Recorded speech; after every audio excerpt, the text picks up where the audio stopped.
We have to be very careful about what we say and what we put out there. I completely disagree. We have to be brave.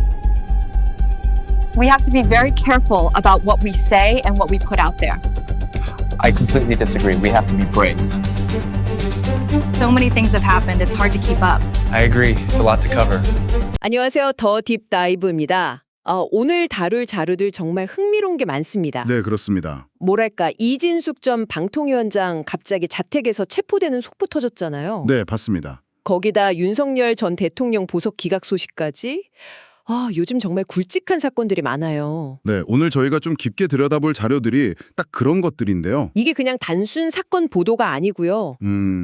복잡하게 얽힌 어떤 정치적 논란들, 또 사법 시스템의 파장, 그리고 저기 AI나 금융규제 같은 경제 지형 변화까지. 네, 그리고 또 사회 문화적인 단면들도 있죠. 맞습니다. 아주 다양한 스펙트럼을 담고 있습니다. 그래서 저희 목표는 이 많은 정보들 속에서 핵심, 그 핵심적인 통찰을 좀 건져 올리는 겁니다. 그냥 사실 나열하는 걸 넘어서서요. 그렇죠. 각 사건들이 어떻게 연결되는지, 또 어떤 의미가 숨어 있는지. 네, 그래서 당신의 시각을 넓히는데 조금이나마 도움을 드리고자 합니다. 자, 그럼 먼저 그 정치법적 파문의 중심에 선 인물들부터 시작해 볼까요? 이진숙 전 위원장 체포. 이거 정말 극적이었어요. 그렇습니다. 그 공직선거법 위반 혐의죠. 좀 더 구체적으로는 민주당 고발건 관련해서 수사 출석 요구에 불응했다. 이게 직접적인 체포 사유로 알려졌고요. 과거의 그 퇴임 메시지 Goodbye and see you 이거 기억나세요? 네네. 그게 지금 와서 보니까 되게 묘한 복선 같아요. 뭐 본인은 재치라고 생각했을 수도 있겠지만 결과적으로는 좀 그렇게 해석될 여지가 있죠. 네. 근데 이분 그 전에 이미 다른 사건이 있었잖아요. 이른바 빵진숙 사건. 네. 업무상 횡령 혐의. 네, 이미 기소 의견으로 송치된 상태였죠. 이건 정치 사건하고는 좀 결이 다른데요. 맞습니다. 그 점이 중요해요. 그러니까 회사 돈 횡령은 이건 명백히 개인 비리 영역이거든요. 정치 공방하고는 좀 별개로 봐야 하고 만약 이 혐의가 사실로 밝혀지면 타격이 클 수밖에 없겠죠. 어떤 유튜브 채널 분석 보니까 대구시장 출마설도 나왔었는데 이 수갑찬 이미지가 정치적 미래에 상당한 부담이 될 거다 뭐 이렇게 예측하더라고요. 네, 충분히 그럴 수 있습니다.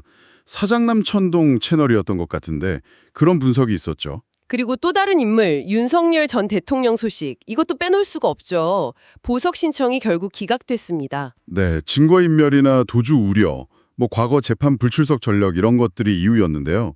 사실 그 수감 생활 자체에 대한 논란도 계속되고 있고요. 맞아요. 그 기미상궁 논란, 경호처 직원이 음식 검사하는 거요. 네, 그런 것도 있었고 또 식사 관련해서도 이제 본인 측은 뭐 컵라면, 건빵 이런 거 언급하면서 좀 열악하다 이렇게 주장했지만 근데 또 외부에서 한정식 도시락 주문했다, 뭐 거액 영치금이 있다 이런 반박 보도도 있었잖아요. 그렇죠. 양쪽 주장이 엇갈렸죠. 근데 더 좀 주목해야 할 부분은 그 퇴임 직전에 평소보다 훨씬 많은 뭐 3배가 넘는 61톤 이상 폐기물을 처리했다거나 대통령실 PC 초기화 시도 정황 같은 거. 그 증거인멸 가능성? 네, 그런 걸 좀 시사하는 대목들이 여러 소스에서 계속 제기되고 있습니다. 투명성이나 책임성 문제가 계속 나오는 거죠. 김건희 여사에 대한 그 보수층 어른들 시각 변화, 이것도 좀 흥미로운 지점이었어요.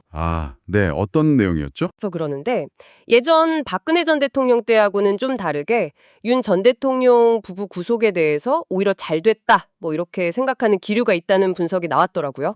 그래요? 네, 뭐 나댄다, 서댄다 이런 직접적인 표현까지 인용하면서요. 그만큼 좀 부정적인 인식이 있다는 거군요. 그런 것 같습니다. 이런 전직 대통령 논란과 더불어서 권성동 의원이랑 한학자 총재 구속 소식도 있었죠. 네, 불법 정치자금 수수 혐의 두 사람 다 구속적 부심 신청했는데 기각됐죠? 네, 숭어가 뛰니 꼴뚜기도 뛴다 뭐 이런 비판도 나왔고요. 그렇죠. 좀 그런 분위기였어요. 권성동 의원 같은 경우는 이게 1억 원 이상 뇌물수수 혐의가 인정되면 그 전두환 추징법 적용될 수도 있다. 뭐 이런 분석도 있더라고요. 재산 추징까지 갈 수 있다는 거죠. 법리적으로요? 네, 가능성이 있다는 겁니다. 한학자 총재에는 또 상습 도박이나 외환관리법 위반 이런 혐의가 추가될 수도 있다고 하고요. 이 두 사람의 사법 처리가 앞으로 그 통일교, 내국 권력 구도에 어떤 영향을 미칠지도 좀 지켜볼 부분입니다. 결국 이 개별 사건들 하나하나 떼어놓고 볼 수도 있지만 이게 모여서 당신에게 던지는 질문은 이거 아닐까요? 과연 정치적 책임, 사법정의 이게 제대로 구현되고 있는 건가? 네, 맞습니다. 우리 사회 시스템의 현주소가 어디쯤인가 이런 근본적인 물음 말이에요. 정확하십니다. 특히 그 사법부 자체에 대한 논란도 지금 굉장히 뜨겁잖아요. 네, 지규현 판사 이슈부터 좀 볼까요? 네, 내란 관련 재판이나 이런 민감한 사건 처리 방식에서 좀 편향성 의혹이 불거졌고요. 재판 중계도 증인 신문은 빼고 제한적으로만 허용하고 또 녹화 중계를 고수해서 이것도 논란이 됐었죠. 게다가 그 휴대전화 결정적인 증거가 될 수도 있는데 3개월 전에 바꿨다, 이 의혹에 대해서 기억나지 않는다, 뭐 사실관계 파악 중이다 이런 답변을 내놓으면서 의혹을 더 키웠어요. 네, 그랬죠. 공수처, 그러니까 고위공직자범죄수사처가 그래서 압수수색 영장을 청구했는데 법원에서 기각되면서 강제 수사에도 좀 제동이 걸린 상황이고요. 이런 상황에서 조희대 대법원장의 리더십도 좀 시험대에 오른 것 같아요. 맞습니다. 집 판사 감싸기 아니냐 이런 비판 여론도 있고 또 뭐 관용차 운행 일지 제출 안 한 거나 이재명 대통령 관련 재판 일정 국회 보고 누락한 거나 이런 문제들이 좀 겹치면서 투명성 논란으로까지 번졌어요.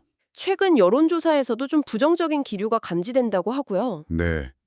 국군의 날 행사 때 박정훈 대령 훈장 받을 때 그 굳은 표정, 그것도 좀 상징적으로 해석하는 시각들이 많았죠. 공수처 입장에서는 참 답답하겠네요.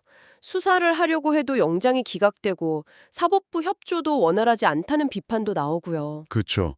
수사 결과를 지켜보자고 하면서 정작 수사 환경은 좀 제약하는 거 아니냐, 뭐 이런 목소리가 나올 수 있는 거죠. 그런가 하면 검찰 내부에서도 그 김건희 특검팀 파견 검사들 항의성 의사 표현이 있었잖아요. 아, 네네. 그게 집단행동이냐 아니면 그냥 하소연이냐 이걸 두고 해석이 분분했죠. 네.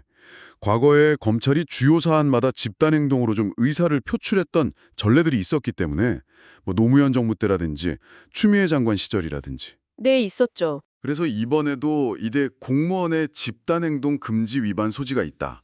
이런 지적이 나오면서 법무부의 철저한 진상조사, 징계 요구 이런 목소리가 나왔습니다. 물론 뭐 검찰 내부에선 하소연 수준이었다면서 좀 서둘러 봉합하려는 그런 분위기였지만요. 그 과정 자체가 또 논란이 됐고요. 네, 남겼죠, 여지를. 이 법률 용어들이 좀 어렵게 느껴지실 수도 있겠지만 이 모든 논란의 핵심은 결국 사법 시스템에 대한 신뢰의 문제입니다. 당신은 어떻게 생각하시나요? 우리 사회의 견제와 균형, 이게 잘 작동하고 있다고 보시는지. 판사나 검사가 이렇게 매일 뉴스에 오르내릴 때 우리는 그 현상 너머의 어떤 본질을 읽어야 할까요? 정말 생각해볼 문제죠. 자, 이제 정치, 사법 문제만큼이나 또 중요한 경제, 기술 분야 이야기로 넘어가 볼까요? 한국 경제의 미래를 좌우할 움직임들이 많이 나타나고 있거든요. 특히 AI 분야, 관심이 정말 뜨겁죠. 네, 이재명 대통령하고 샘 올트만 오픈 AI CEO 만남이 아주 상징적이었어요. AI 산업 육성을 위해서 금산분리 규제 완화를 검토하겠다, 이런 시그널이 나왔기 때문이죠. 금산분리? 이게 정확히 뭐고 왜 지금 이게 다시 논란이 되는 걸까요? 그 산업자본이 금융회사를 소유하거나 지배하는 걸 막는 규제입니다. 과거에 재벌그룹들이 은행을 뭐랄까 사금고처럼 이용하는 걸 막으려고 1982년에 도입됐었죠. 네, 그렇죠. 근데 지금은 산업 간 경계가 막 허물어지는 소위 빅블러 시대잖아요. 그러니까 이 규제가 AI 같은 신산업 분야에 대기업들이 투자하는 걸 가로막는다, 이런 지적이 나오는 겁니다. 하지만 이게 과거 민주당이 방대했던 전력도 있고 여전히 뭐 재벌 특혜 아니냐, 금융 시스템 불안정해지는 거 아니냐 이런 우려도 만만치 않다고 여러 소스에서 지적하던데요. 이 균형점을 어떻게 찾아야 할까요? 네, 그래서 이게 사회적 합의가 정말 필수적인 아주 민감한 문제입니다. 뭐 일본이나 EU처럼 금산분리 규제가 거의 없거나 미국처럼 은행 소유만 제한하는 그런 해외 사례들하고 비교하면서 좀 신중하게 접근해야 한다는 의견이 많아요. 만약에 규제가 완화된다면 어떤 효과를 기대할 수 있을까요? 일단 삼성이나 SK 같은 대기업들이 정말 대규모 AI 투자를 할 수 있게 될 거고요. CVC, 그러니까 기업형 벤처 캐피탈 활성화나 또 150조 원 규모로 조성될 거라는 그 국민성장펀드 활용에도 좀 탄력이 붙을 수 있습니다. 실제로 삼성전자랑 SK하이닉스가 오픈 AI랑 손잡고 와, 700조 원 규모 스타게이트라는 AI 데이터 센터 프로젝트. 여기에 HBM 고대역폭 메모리 공급하는 논의가 진행 중이라는 소식도 있었어요. 규모가 정말 어마어마한데요. 그렇습니다. 이런 그 대규모 AI 투자 유치 관련해서 차지호 의원 역할도 좀 주목할 만하더라고요. 아, 네. 어떤 내용인가요? 글로벌 자산운용사 블랙록 있잖아요. 여기서 한국의 AI하고 재생에너지 분야에 수십조 원 규모 투자를 유치하려고 뛰고 있다는 소식입니다. AI랑 재생에너지, 이 두 분야가 어떻게 연결되죠? 아, 그게 중요합니다. AI 데이터 센터 돌리려면 전기가 어마어마하게 필요하거든요. 근데 이걸 재생에너지로 충당하겠다는 거죠. 그러니까 이 두 분야는 사실 뗄 수가 없는 관계인 겁니다. 현재 TF 구성하고 공동 포트폴리오 짜고 파일럿 투자 후에 본 투자 진행하고 이런 단계가 남아있다고 하던데요. 네, 맞습니다. 그런데 이 활동 자금 마련하려고 차 의원이 자기 자가용까지 팔고 후원금을 호소했다는 이야기는 좀 짠하더라고요. 네, 그렇죠. 그 개인적인 노력과 진정성을 보여주는 그런 일화로 좀 받아들여지는 것 같아요. 한편 주식시장에 대해서는 코스피 5천 돌파한다. 이런 장밋빛 전망도 나오고요. 네, 이광수 대표 같은 전문가들은 좀 자신감 있는 투자를 권하기도 했고요. 네. 근데 또 다른 소스들에서는 개인 투자자분들께는 막 개별 종목 오르내리는 거에 너무 좌우되기보다는 KODX 200 같은 ETF 있잖아요. 상장지수 펀드. 여기에 좀 장기 투자하는 게 더 안정적일 수 있다. 이런 조언도 강조하고 있습니다. 하긴 부동산 불패 신화도 좀 흔들리는 것 같고 주식 투자에 대한 인식 전환이 필요하다. 이런 지적도 있었죠. 네. 전통적인 부동산 주식, 환율 주식 이런 상관관계도 좀 약화되는 추세라고 하고요. 그 외에도 AST 스페이스 모바일 같은 위성통신 기업 성장세나 담배 회사 알트리아 그룹, 여기 KTNG 인수 가능성도 나오고 니코틴 파우치라는 신시장 공략, 그리고 배당 매력 높다. 이런 흥미로운 경제 소식들도 있었습니다. 네, 그렇죠. 이 경제기술 섹션은 결국 한국 경제의 방향키가 어디로 향하고 있나 이걸 보여주는 것 같아요. 글로벌 AI 경쟁에서 어떻게 살아남을 건지, 금산분리 같은 오래된 규제는 어떻게 바뀔 건지, 그리고 당신의 투자 포트폴리오까지 다시 한번 생각해보게 만드는 중요한 지점들이죠. 네, 맞습니다. 자, 이제 마지막으로 국가 정체성과 국제관계 영역을 좀 살펴보겠습니다. 이재명 대통령 국군의 날 연설이 여러 해석을 낳았는데요. 네, 핵심 메시지가 뭐였죠? 핵심은 이거 같아요. 평화와 공존의 시대는 가고 각자 도생의 시대가 왔다. 이 현실 인식. 그리고 자주국방이 단순히 안보 구호가 아니라 경제 생존의 문제다. 이 점을 명확히 한 겁니다. 트럼프 재집권 가능성이나 변화하는 국제 질서 속에서 미국의 방위비 분담 압박 같은 현실, 이런 걸 염두에 둔 발언으로 읽히더라고요. 네, 그렇죠. 전작권, 전시작전 통제권 환수 유지를 다시 한번 강조하면서 강력한 군사력이 있어야 경제적 이익도 지킬 수 있다. 이런 논리였습니다. 군 내부에 그 내란 잔재 청산하고 민주적 재건 의지를 밝힌 것도 좀 중요해 보였어요. 네, 중요한 대목입니다. 과거 윤석열 전 대통령이 행자에서 부대열 중시어 구호조차 제대로 못했던 그 모습하고 좀 대비되기도 했고요. 특히 이번에 최상병 사건 수사 외화부역의 중심 인물이죠. 박정훈 대령에게 보국 훈장을 수여한 거. 이건 정말 상징적인 장면이었습니다. 재외국민 문제도 다뤄졌는데요. 투표 편의 증진 약속하면서 국적을 가진 재외국민하고 외국 국적인 교포를 딱 구분해서 언급했죠. 네, 명확히 했죠.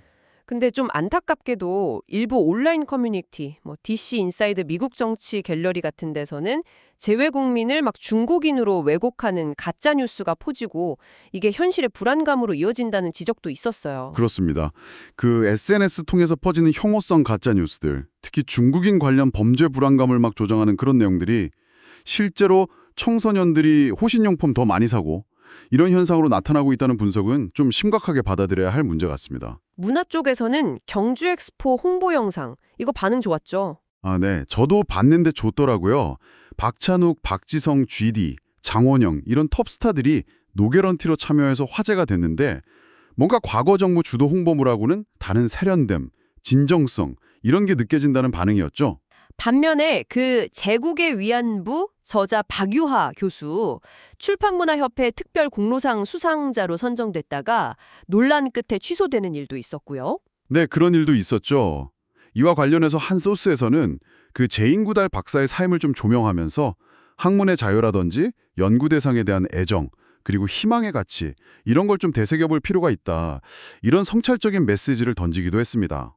참, 급변하는 세계 속에서 한국은 어디로 가야 할까요? 자주국방과 경제 생존의 필연적인 연결, 정보의 왜곡과 혐오에 맞서는 방법, 문화적 자긍심과 역사인식의 균형점 찾기. 이 모든 게 결국 국가의 방향, 그리고 당신의 삶에 영향을 미치는 중요한 질문들인 것 같습니다. 네, 오늘 저희가 정말 복잡하게 얽힌 정치 스캔들의 이면부터 사법개혁의 목소리, 또 AI가 몰고 올 경제 패러다임의 변화, 그리고 격동하는 국제정세 속에서 국가의 위상정립 문제까지 다양한 정보 조각들을 한번 함께 맞춰봤습니다. 자, 이제 마지막으로 당신께 질문 하나를 던지면서 마무리할까 합니다. 오늘 저희가 살펴본 자료들 속에서 유독 반복해서 등장한 키워드가 있었죠. 각자 도생, 그리고 자주국방. 이게 단순히 군사력을 키우고 경제 지표를 올리는 것, 그것만을 의미할까요? 어쩌면 이 새로운 시대를 성공적으로 헤쳐나가기 위해 필요한 건 좀 더 근본적인 변화일지도 모릅니다. 당신과 우리 사회는 진정한 자주를 위해서 어떤 내면의 준비, 또 어떤 시스템의 혁신을 고민해야 할까요? 그 시작점은 어쩌면 제인 구달 박사가 평생 보여줬던 것처럼 우리 안의 공감 능력, 그리고 미래에 대한 희망을 잃지 않는 데서 찾아야 하는 것은 아닐까? 그런 생각을 해봅니다.